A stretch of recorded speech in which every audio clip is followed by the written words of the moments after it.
des élèves un meilleur, sa condition pas des meilleures. Un jour une marie. Mesdames, Messieurs, bonjour et merci de suivre ce numéro spécial du magazine L'Invité, initié par l'ONG Bénin Excellence avec l'appui de la Fondation Vallée. Aujourd'hui, nous allons à la découverte de l'Université d'Abomey-Calavi, la plus grande université du Bénin, avec un invité de marque, une icône du monde université qu'on ne présente plus, professeur Maxime Dacruz. Professeur, bonjour et merci d'avoir accepté notre invitation. Bonjour madame, bonjour monsieur. Je suis Nicolette et je serai en compagnie de Charlie pour animer ce magazine. Charlie, bonjour. Bonjour. Bonjour Nicolette, bonjour professeur. C'est vraiment un plaisir.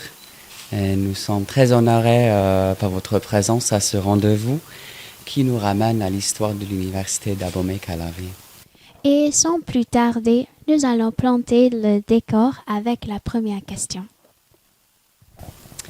Monsieur le recteur, est-ce que vous pouvez vous présenter à nous et aux téléspectateurs, s'il vous plaît? Merci Charlie, on m'appelle Maxime Dacruz, je suis professeur de linguistique et j'ai été d'abord vice-recteur chargé des affaires académiques et de la recherche universitaire, puis recteur de l'Université d'Abomey-Calavi. C'est ce que je peux dire globalement me concernant. Donc enseignant, vice-recteur, puis recteur. Maintenant, je suis un jeune retraité. C'est vraiment très impressionnant, merci. Est-ce que vous pouvez nous parler un peu des origines de l'Université d'Abomey-Calavi, de comment elle a évolué jusqu'à ce jour? Oui, merci Nicolette. Vous savez, le Bénin est un pays anciennement colonisé par la France. Donc pendant longtemps, les cadres, notamment ceux d'un certain niveau, étaient formés à l'étranger. Et après 1960, l'année de l'indépendance, 10 ans après 1960, donc 1970, il a été retenu de créer une université. Donc l'université d'Abomey-Calavi a été créée en 1970. Le 21 août 1970, elle a été créée entre le gouvernement du Dahomey d'alors et le gouvernement français. C'est un accord entre une convention entre les deux pays. Et ça s'appelait Université du Dahomey. Parce qu'à l'époque, notre pays s'appelait la République du Dahomey. Et le premier recteur, c'est le professeur Édouard Adjanaou.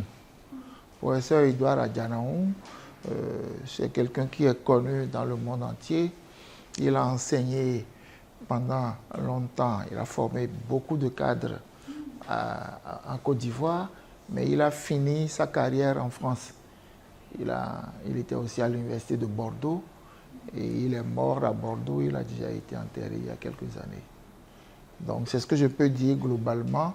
Et en 1970, quand l'université avait été créée, il y avait deux grandes sections. Il y avait ce que je peux appeler un département des sciences et un département des lettres. Le département des sciences était installé ici, au Dahomey.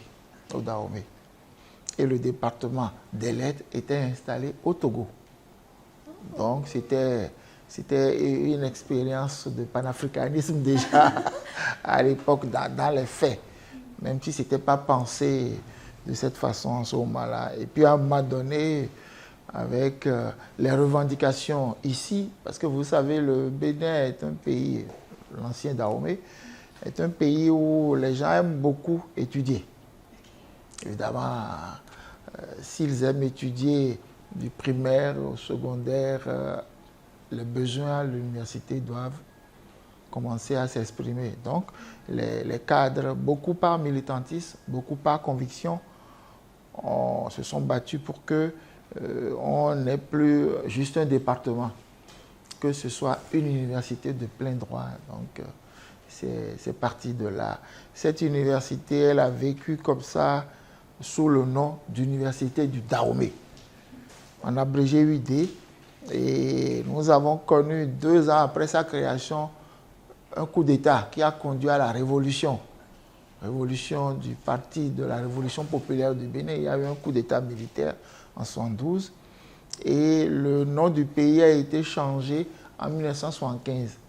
C'est devenu République populaire du Bénin.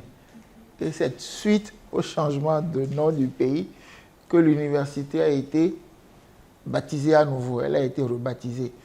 Elle n'est plus Université du Dahomey, elle est devenue Université nationale du Bénin. À partir de 1975, et puis, vous savez, aujourd'hui, c'est UAC, Université d'Abomey-Calavi. Si on est venu à Université d'Abomey-Calavi, c'est parce qu'entre-temps, on a créé une 2e université nationale, l'Université de Parakou. Quand on a créé l'Université de Parakou, on a dû changer le nom de l'Université nationale du Bénin, UNB, pour devenir Université d'Abomey-Calavi, le nom qu'elle porte jusqu'à présent. Donc c'est globalement ce que je peux dire. Aujourd'hui, la carte universitaire a évolué. Nous sommes aujourd'hui à 4 universités. Il y a l'Université d'Abomey-Calavi, il y a l'UAC, il y a l'Université de Parakou, il y a l'UNESTIM qui a son rectorat à Abomey, il y a l'UNA qui a son rectorat à Porto Novo, mais ça couvre beaucoup de villes du plateau et de l'OMB. Donc, et 2 universités sont des universités plurithématiques, l'Université d'Abomey-Calavi et l'Université de Parakou. Ça veut dire qu'on trouve toutes les filières qu'on peut créer, alors que l'UNESTIM et l'UNA sont des universités thématiques. L'UNA, c'est l'agriculture, tout ce qui a rapport à l'agriculture, et l'UNESTIM, ce sont les sciences, ingénierie et mathématiques. Donc c'est ce que je peux dire globalement à propos de l'histoire de l'université. Évidemment, on n'a pas que des universités publiques. Les 4 là sont publiques, mais il y a des établissements d'enseignement supérieur privés. Ces établissements sont un certain nombre déjà qui travaillent en suivant un processus pour leur création, en suivant un processus pour la mise en place des offres de formation et pour la délivrance des diplômes. Donc voilà ce qu'on peut dire globalement. Merci beaucoup, c'est une histoire très intéressante. Oui. Je vous remercie. Je voulais vous demander, à quoi ressemble le corps étudiant? Est-ce que les femmes sont bien représentées à l'université d'Abomey-Calavi? Oui, disons que ça aurait pu être meilleur. Hein. Les femmes, vous savez, on dit globalement qu'elles font un peu plus de la moitié de la population. Mais au niveau de l'université, quand je prends le cas de l'UAC, leur pourcentage, c'est autour de 30%. Donc, pratiquement le tiers des effectifs. Ça a augmenté si on s'en tient aux chiffres de 2023-2024, parce que nous avons un service statistique qui sort toutes les données chaque année. Évidemment, les données d'une année ne peuvent être sorties qu'une année plus tard, puisqu'il faut collecter les données. Il faut collecter. Donc, elles sont au moins autour de 30%, les étudiantes, dans toutes les filières. Si on prend le chiffre globalement, quoi. Elles sont dans le domaine des sciences, elles sont dans le domaine du droit, le domaine de l'économie, le domaine des lettres, le domaine des sciences humaines et sociales. Elles sont présentes dans beaucoup de domaines. Il y a même des filières dans lesquelles elles dominent carrément. Et ça peut se comprendre. Quand vous prenez la formation des infirmiers, infirmières et des sages-femmes, là, elles sont vraiment, elles dominent, elles sont au-delà de 60%. Elles sont au-delà de 60%. Oui. Ça, c'est vraiment intéressant, comme la présence des femmes. Donc, est-ce que je peux vous demander en quoi consiste le rôle du recteur de l'université et quelle était votre motivation pour postuler au poste de recteur?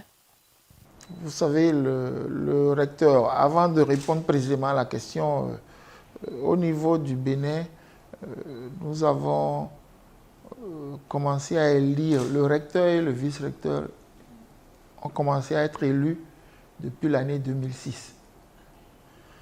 Mais les doyens, directeurs, eux autres, ils étaient élus bien avant, par leur père. Depuis 1980, ils étaient élus. Donc, on les élisait, mais pour le rectorat, ça a pris plus de temps. Mais avec le gouvernement qui vient de passer la main, cette manière de désigner les responsables a été remise en cause, elle a été modifiée, ce qui fait que depuis 2019, les collègues responsables qui sont candidats au poste ont été élus à partir d'un appel à candidature et c'est le gouvernement qui a nommé les gens. Donc on n'a plus organisé, on n'organise plus d'élections depuis ce moment-là.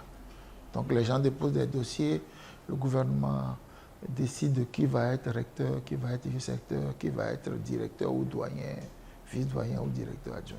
Et quelle est votre plus grande réussite? Oui, j'ai ouvert une parenthèse, mais vous avez posé une question. Vous avez posé la question, quelles sont mes motivations? Vous savez, d'abord, quand je suis enseignant, moi-même, j'ai étudié ici. J'ai fait mes études ici jusqu'au niveau de la maîtrise. Donc, c'est pour mon pied, je dis que je suis allé à l'étranger. Donc, c'est ma maison. C'est ma maison. Comme étudiant, j'ai vécu un certain nombre de situations et je suis de ceux qui estiment que nous devons nous-mêmes gérer nos entités, nos établissements, nos universités, mais il faut que cela s'appuie sur la confiance des collègues. Donc, quand la lutte pour désigner démocratiquement les collègues, quand cette lutte a abouti, évidemment, les collègues nous ont accordé leur confiance. Donc, c'est mettre ses compétences au service de son institution. C'est ça la motivation de départ. Travailler pour que cette institution progresse, pour que cette institution remplisse mieux ses missions. C'est la formation, c'est la recherche, c'est le service à la communauté. Donc nous contribuons à la formation des cadres, nous faisons de la recherche pour réfléchir sur les préoccupations du pays en vue d'apporter des solutions à ces préoccupations-là, dans le sens du développement du pays. Donc c'est globalement ça qui a été l'élément de motivation. Il y a un élément additionnel, comme étudiant, comme je le disais, j'ai vécu des expériences et j'ai toujours été ferme dans cette détermination. Comment faire pour que des situations difficiles que j'ai connues, que j'ai observées pendant que j'étais étudiant, travailler de sorte que les étudiants qui vont venir après ne vivent plus ces difficultés-là. Donc j'ai toujours été motivé par le besoin de rassurer les étudiants, d'améliorer leur encadrement, de les amener à avoir confiance en eux, de cultiver chez eux la vertu de l'effort. Il faut qu'ils comprennent que c'est par le travail qu'ils peuvent s'en sortir et que les critères d'évaluation soient vraiment objectifs. Il faut que l'étudiant qui travaille ne vive pas de blocage. Il faut que l'étudiant qui est performant, que l'institution, même si on n'a pas toujours les moyens en termes de bourse, qu'un étudiant brillant puisse aller le plus loin possible. Il ne faudrait pas que les moyens, le manque de moyens soit un élément de blocage. Et de ce point de vue, je vais évoquer le cas de Bénin Excellence vers la fin. De ce point de vue, à l'université, nous avons un projet très important. C'est le projet Mastercard. Mastercard. On a un financement important. Et l'intérêt de ce projet, c'est qu'il nous donne les moyens pour accompagner les meilleurs bacheliers. Donc nous avons mis en place un processus de sélection. Les équipes de l'université vont faire le tour du pays. Ils vont dans les collèges pour informer les étudiants, pour les motiver, pour leur dire, travaillez, donnez le meilleur de vous-même, parce que si vous atteignez cet objectif, vous avez une opportunité très, très importante. Vous allez bénéficier de bourses. Et lorsqu'ils sont sélectionnés, on a évidemment identifié un certain nombre de filières. Il y a un certain nombre de filières qui ont été identifiées et les meilleurs bacheliers sélectionnés de façon très transparente. Les parents sont informés. Les parents sont informés de ce qu'on offre comme opportunité à leurs enfants. Donc ceux qui sont sélectionnés, on leur paye les frais de formation pendant tout leur cursus. Ils ont une bourse. Donc on leur paye une bourse mensuellement pour qu'ils puissent vivre. Et puis à la fin, on les aide dans le domaine de l'entrepreneuriat. On leur donne une formation et on les accompagne pour ceux qui ont des projets qui ont été sélectionnés, des projets intéressants. Et là aussi, ça passe par un processus de sélection. Donc c'est une expérience que moi je trouve très bonne. Et ce type d'expérience devrait se multiplier dans le pays. Parce que les jeunes, ils font preuve de beaucoup de détermination. Ils ont beaucoup d'envie. Mais nous, comme adultes, nous avons le devoir de les rassurer, de les accompagner, de leur baliser le terrain, parce que ce sont eux qui constituent notre avenir. Si on investit dans la jeunesse, c'est pour le pays. Et si c'est bon pour le pays, c'est que c'est bon pour nous tous. Exactement. Donc voilà ce que je peux dire rapidement par rapport à cette question-là. Merci, une très belle réponse. Quelle était votre plus grande réussite en tant que recteur? Une réussite qui vous a rendu très fier? Bon, on peut citer un certain nombre de points au niveau matériel. Bon, vous savez, nous sommes une université à gros effectifs. Nous connaissons un problème de massification. Nous avons, je crois en 2012-2013, nous avons dépassé 100 000 étudiants. Ouais, nous avons dépassé 100 000 étudiants. Aujourd'hui, ils sont moins nombreux. Ils sont moins nombreux. Donc les chiffres varient autour de 70 000, 80 000 aujourd'hui. Mais on a dépassé 100 000 en ces années. Nous sommes allés à 104 000 et quelques. Donc, quand on a des effectifs de ce type à gérer, il faut des infrastructures. Il faut des infrastructures. Et l'université, malgré le peu de moyens, fait des efforts pour mettre à la disposition des infrastructures. Quand vous voyez, en venant ici, vous êtes passé par la zone master. Ce n'est pas l'idéal, mais lorsque vous êtes dans l'urgence, vous devez pallier au plus pressé. Donc ces bâtiments ont été construits pour pallier le manque d'infrastructures. Mais il y a eu aussi une expérience qui me réjouit. C'est quand j'étais encore vice-recteur, donc avec le recteur Brice Saint-Saint, nous avons eu l'idée de lancer un téléthon. Nous avons lancé un téléthon pour dire aux gens, ceux qui veulent bien accompagner l'université dans ses missions sont les bienvenus, de donner ce qu'ils veulent. Nous avons mobilisé la communauté nationale, les étudiants, les hommes d'affaires, les étudiants. Nous avons dit, même la dame du marché, si c'est 100 francs qu'elle veut donner, qu'elle donne. Et des gens ont donné 500, on a pris. Des gens ont donné des millions, on a pris. Et puis, on a mobilisé quand même quelques millions et nous avons ajouté un peu sur les fonds de l'université un montant qui nous a permis de construire sur le campus ce qu'on appelle le bâtiment Téléthon. Il y a un bâtiment Téléthon qui n'est pas loin d'ici, c'est construit à partir de nos ressources propres. Parce que les gens ont mis la main à la poche. Les étudiants y ont contribué, des citoyens y ont contribué, des amis de l'université y ont contribué. Donc c'est quand même un élément de fierté. Mais au-delà de... Merci. Merci. Donc ça c'est au niveau infrastructurel. Il y a encore beaucoup de besoins. Mais l'élément qui me fait chaud au cœur, c'est l'amélioration des relations avec les étudiants. Comme communauté, nous avons développé le dialogue.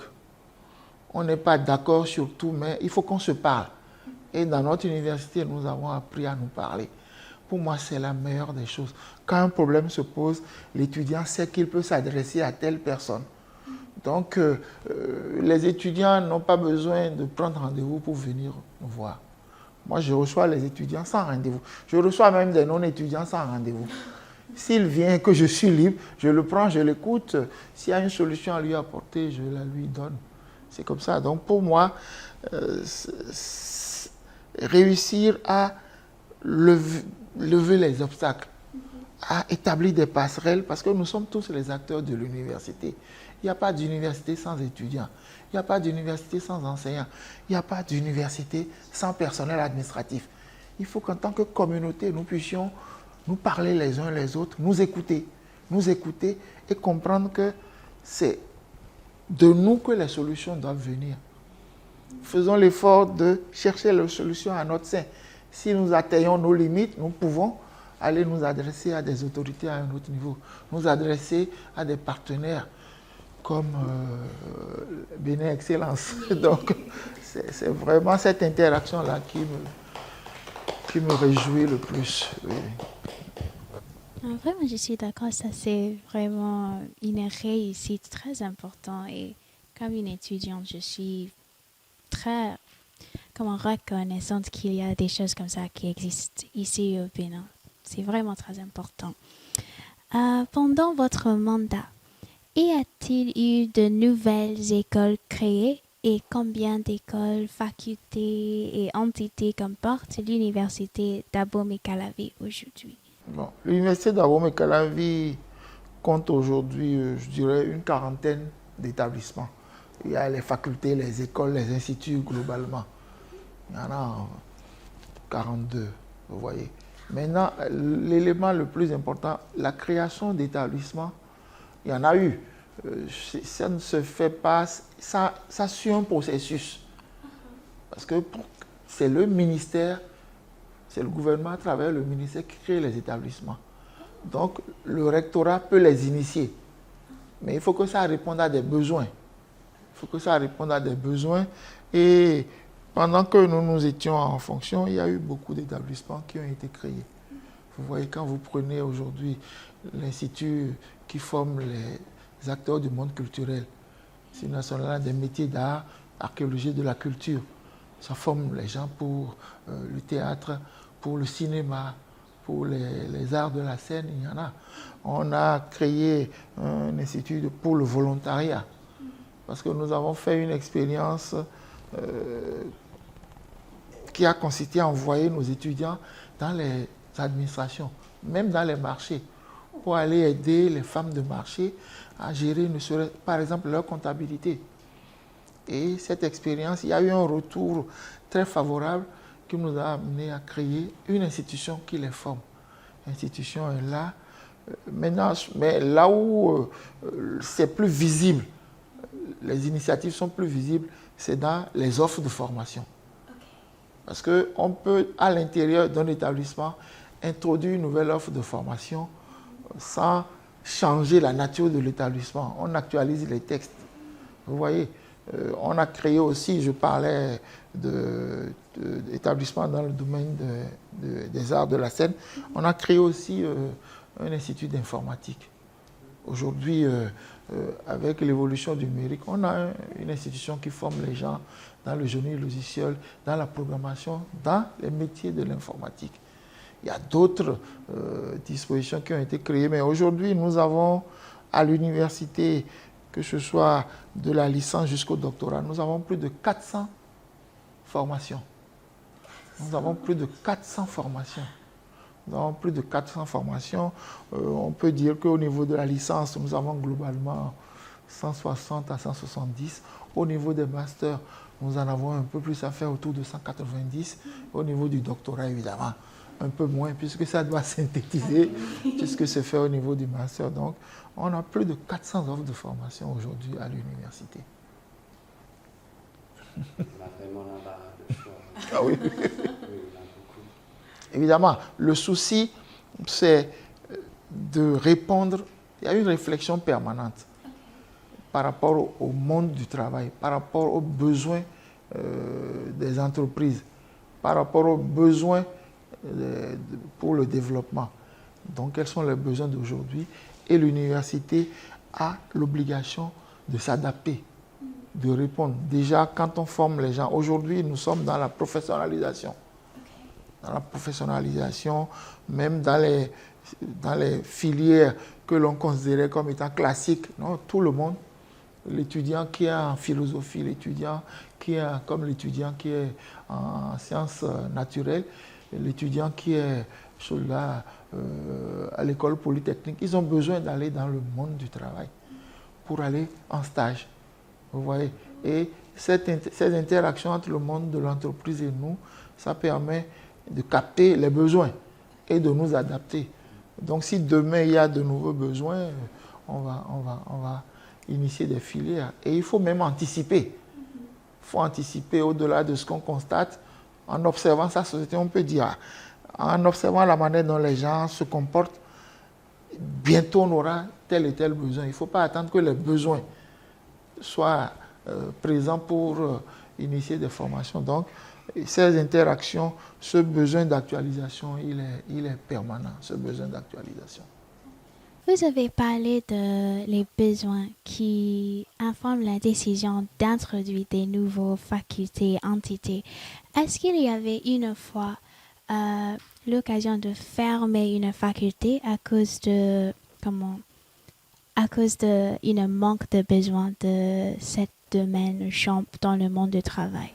Donc ça peut arriver, c'est déjà arrivé, mais c'est pas une décision de l'université.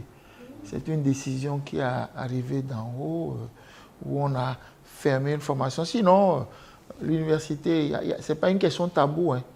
Si on forme des gens dans une filière et que l'on se rend compte à un moment donné que cette filière n'est plus demandée au niveau de la société, ben, il faut évidemment évaluer. Il ne faut pas que ce soit une décision que l'on va prendre sur un coup de tête. Il faut analyser. C'est pour ça que ce besoin d'ancrage dans le monde de l'entreprise, ce besoin d'ancrage dans la société pour identifier ces besoins et voir les dispositions à prendre pour répondre à ces besoins. Donc, de la même façon qu'on peut initier de nouvelles offres, celles qui sont là et qui, à un moment donné, répondent moins aux besoins, il faut les analyser, peut-être les regroupant, en modifiant un peu le contenu, en les dynamisant. Il faut être dans cette logique-là. Il n'y a pas de question tabou. Il n'y a pas de question tabou. Et peut-être lié à cette idée d'anticipation au changement, aux besoins du monde. Nous habitons dans un monde très très incertain, avec des changements en Asie. Alors comment voyez-vous le futur de l'université d'Abomey-Calavi? Bon, le futur de l'université d'Abomey-Calavi, moi je suis de ceux qui veulent voir le verre à moitié plein. Je reconnais que nous avons beaucoup de défis à relever. Hein. J'ai évoqué tout à l'heure la question des infrastructures. Mais à côté des infrastructures, nous avons des problèmes de ressources humaines. Je vous ai dit, une grande université comme celle-là, nous n'avons pas 1000 enseignants. Nous avons autour de 900 enseignants. Quand je dis 900, je suis généreux. Au niveau du personnel, c'est un peu moins. Donc ça ne suffit pas. Ça ne suffit pas. Et heureusement que tout récemment, le gouvernement a recruté de nouveaux assistants. Sinon, pendant plusieurs années, on n'a pas recruté de nouveaux enseignants. Et malheureusement, il y a certains qui décèdent. Il faut les remplacer. Et les étudiants sont de plus en plus nombreux.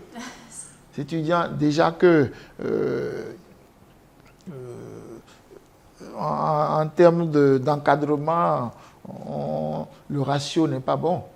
Le ratio aujourd'hui, vous voyez, il y a un enseignant pour plus de 100 étudiants, c'est trop. C'est trop. Donc il faut améliorer ce ratio-là. C'est en recrutant du personnel, en modernisant aussi nos méthodes. Vous voyez, aujourd'hui, nous sommes à l'ère du numérique. Il faut l'intégrer. Le numérique est déjà présent dans nos façons d'enseigner. Il y a des formations à distance que nous offrons. Il y a des formations à distance que nous offrons, mais il faut renforcer ça. Il faut mettre les moyens techniques. Parce que si vous voulez faire des formations à distance, il faut la qualité de la connexion. Si la bande passante n'est pas ne remplit pas les caractéristiques, ça va être compliqué. Malgré notre bonne volonté, on va vouloir ouvrir un fichier et puis ça va tourner pendant longtemps. L'étudiant va attendre 1 heure et puis il va se fatiguer. Peut-être qu'il va se mettre à faire autre chose. Donc, il faut des moyens, il faut beaucoup de moyens. Si nos autorités, elles l'ont déjà fait au niveau du personnel administratif, ça ne nous suffit pas. Mais c'est déjà un grand pas. On souhaite vivement que les autorités nous accompagnent aux autres niveaux aussi. Il y a eu par rapport aux infrastructures numériques, il y a eu là aussi des efforts, mais les besoins sont tellement importants que tant qu'ils ne sont pas couverts, on va continuer de tendre la main, on va continuer d'appeler les autorités au secours. Donc je suis optimiste. Malgré, il y a beaucoup de difficultés, comme je l'ai dit, mais comme humains, nous sommes là pour relever les défis. Il ne faut pas qu'on baisse les bras. Les difficultés, elles sont là pour être résolues, mais on a besoin de nous mettre ensemble, de fédérer nos énergies, nos efforts, d'être plus déterminés pour que l'institution réponde aux besoins de développement de notre pays, parce que c'est ça l'aboutissement. Il faut que nos compatriotes, quel que soit l'endroit où ils vivent, le paysan le plus éloigné de Cotonou, l'artisan le plus éloigné de Cotonou, il faut que lui-même, de sa localité, qu'il perçoive le bien que l'université apporte à son quotidien. Il faut qu'il le ressente. Et si on pense à ces compatriotes-là, à toutes ces personnes, nous n'avons pas le droit de nous décourager, quelles que soient les difficultés qui se présentent. Il faut que les autorités nous accompagnent aux autres niveaux aussi. Il y a eu par rapport aux infrastructures numériques, il y a eu là aussi des efforts, mais les besoins sont tellement importants que tant qu'ils ne sont pas couverts, on va continuer de tendre la main, on va continuer d'appeler les autorités au secours. Donc je suis optimiste. Malgré, il y a beaucoup de difficultés, comme je l'ai dit, mais comme humains, nous sommes là pour relever les défis. Il ne faut pas qu'on baisse les bras. Les difficultés, elles sont là pour être résolues, mais on a besoin de nous mettre ensemble, de fédérer nos énergies, nos efforts, d'être plus déterminés pour que l'institution réponde aux besoins de développement de notre pays, parce que c'est ça l'aboutissement. Il faut que nos compatriotes, quel que soit l'endroit où ils vivent, le paysan le plus éloigné de Cotonou, l'artisan le plus éloigné de Cotonou, il faut que lui-même, de sa localité, qu'il perçoive le bien que l'université apporte à son quotidien. Il faut qu'il le ressente. Et si on pense à ces compatriotes-là, à toutes ces personnes, nous n'avons pas le droit de nous décourager, quelles que soient les difficultés qui se présentent. Monsieur le recteur, oui. Parlez-nous de l'histoire d'amour entre vous et l'ONG Bénin Excellence. Ah, oui. Et par conséquent, entre vous et la Fondation Vallée. Vous avez mentionné des petites choses avant. Exactement, Bénin Excellence, la Fondation Vallée.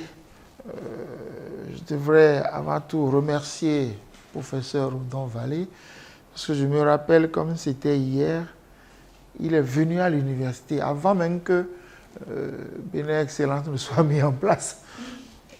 Il est venu pour partager avec l'université. On a été honoré de le recevoir. Sa volonté d'installer une bibliothèque digne de ce nom.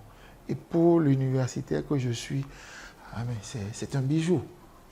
Et on aurait voulu, on a discuté de l'idée, cette bibliothèque, l'une d'elles aurait pu être construite sur le campus.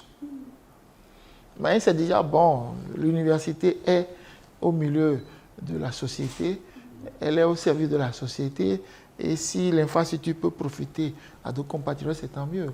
Les étudiants n'ont pas besoin de se déplacer longtemps avant d'aller sur les 3 sites. Vous voyez, nous sommes gâtés. Nous sommes dans Calavi, il y a 2 grandes bibliothèques. Il y en a une à la FSS. Donc nous, on est vraiment heureux. Nous sommes heureux parce que la Fondation a saisi la nécessité, la pertinence d'investir dans un domaine sensible de la formation, la documentation. La documentation. Et quand vous voyez, moi j'y vais de temps en temps, je connais des amis qui y vont, je connais des jeunes amis, je parle de nos étudiants, de nos enfants qui y vont. Moi j'ai mes petits-fils qui doivent être là-bas. Leur papa vient, ils se préparaient à y aller, ils attendaient leur papa pour visiter la bibliothèque. Donc c'est une infrastructure essentielle. Il n'y a pas de formation de qualité sans documentation.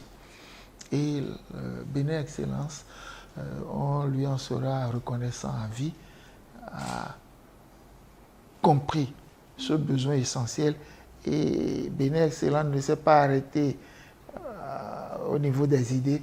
Bénin Excellence a construit, a mis la main à la poche, a mis des ressources pour ériger des infrastructures et surtout a mis un contenu d'une pertinence extraordinaire dans ces infrastructures-là. Donc, Bénin Excellence, ce n'est que du bonheur. C'est une grande satisfaction pour nous.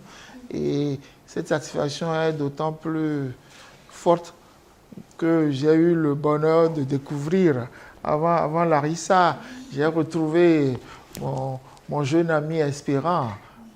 La première visite de M. Vallée sur le campus, il était là avec Espérant et ça a été beaucoup de bonheur. Ça a été beaucoup de bonheur. Et il était en train d'étudier en Somalie, en France. Et qu'on découvre un de vos compatriotes, qu'on le découvre et qu'on reconnaisse ses mérites, la qualité de sa réflexion, la qualité de ce qu'il fait. C'est ça la récompense de l'enseignant. Découvrir que un de nos anciens apprenants est dans la dynamique d'un projet aussi essentiel. Je peux continuer d'en parler jusqu'à demain matin. Je n'en serai pas fatigué. Donc, Bénin Excellence, c'est génial. C'est la quête de la qualité. Et Bénin Excellence nous donne un moyen important, des ressources extraordinaires pour réaliser cette quête de la qualité, l'assouvir. C'est donc Bénin Excellence. Vive l'excellence, que Bénin Excellence et la Fondation Vallée soient éternelles.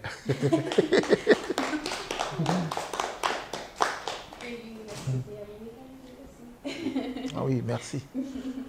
Merci beaucoup. C'est vraiment quelque chose d'extraordinaire. Oui, Bénin Excellence, tout à fait. Alors, monsieur le recteur, votre mot de clôture, s'il vous plaît. Mon mot de fin, déjà, merci d'être arrivé. J'ai déjà apprécié votre tenue vestimentaire, je le pense vraiment. Et quand on arrive quelque part, on s'intègre. Et ce souci que vous avez de vous intégrer dans la société béninoise, pour moi, c'est extraordinaire. Et vous l'avez fait à tout point de vue. Vous avez estimé nécessaire d'en apprendre sur ce qui existe dans votre pays d'accueil. Pour moi, on ne peut pas mieux penser. Et heureux que vous l'ayez réalisé, parce que l'idée est sur le tapis depuis un moment. Malheureusement, les amis qui vous ont précédés, pour des raisons indépendantes de leur volonté, n'ont pas pu réussir ça. Donc, quand Larissa m'en a parlé, sans hésiter, j'ai donné le rendez-vous pour aujourd'hui. Quand nos amis qui vous ont précédés vont le voir, j'espère qu'ils auront la satisfaction que leur idée, leur initiative a trouvé un aboutissement heureux, même si c'est avec un an de décalage. Donc vraiment, moi je suis heureux, je souhaite vivement, comme vous l'avez dit, que cette coopération soit pérenne. L'université comme institution, elle sera éternelle. On a besoin de formation, on a besoin d'éducation et vous savez, pour rappeler un peu les propos d'un grand homme, Nelson Mandela, l'éducation, le développement, l'éducation est au cœur du développement. Et il faut que nos gouvernements aient de plus en plus de ressources.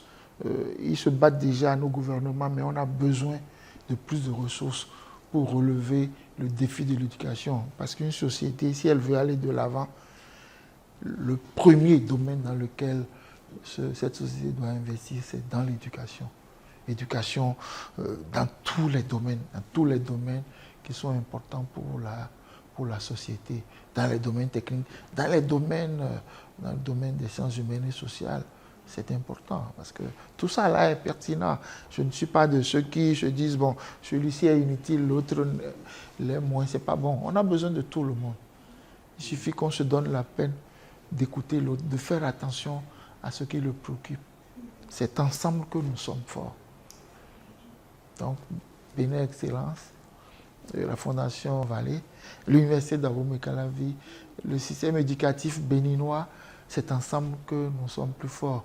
Et pour parler de ce que Bénin Excellence fait, c'est que vous contribuez aussi à travers la Fondation à l'organisation de Miss Mathématiques. Oui, ça c'est génial.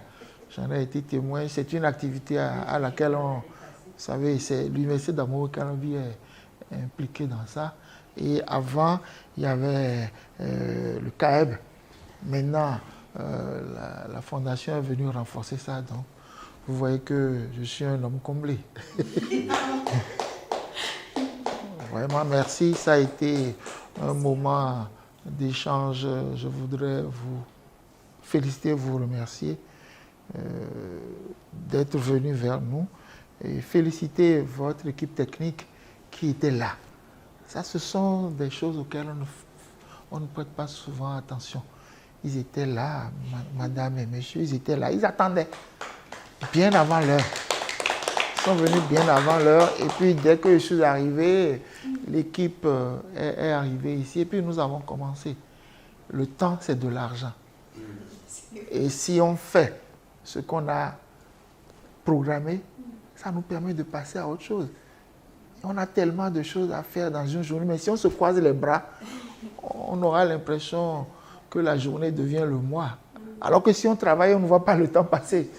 Donc vraiment, je vous remercie tous et toutes. Je félicite l'ensemble de l'équipe technique, les responsables. Je félicite ma soeur Larissa pour sa passion dans ce qu'elle fait. Elle aime ce qu'elle fait, elle est passionnée, elle ne se fatigue pas. Que Dieu lui donne cette énergie pour qu'elle continue de relever l'ensemble des défis. Merci à vous tous et à vous toutes. Je vous en prie. Merci. Merci beaucoup. Voilà qui met un terme à ce numéro spécial du magazine L'Invité. Nous étions avec le professeur Maxime de la Cruz, post-recteur à l'Université d'Abomey-Calavi. Merci à toute l'équipe d'organisation, en particulier à Madame Larissa Padono, coordonnatrice et animatrice du magazine L'Invité. Merci à toute l'équipe et merci à Bénin Excellence et à la Fondation Vallée. Portez-vous bien et à bientôt. Merci. Le recteur que j'appelle affectueusement papa, parce qu'un père, c'en est un.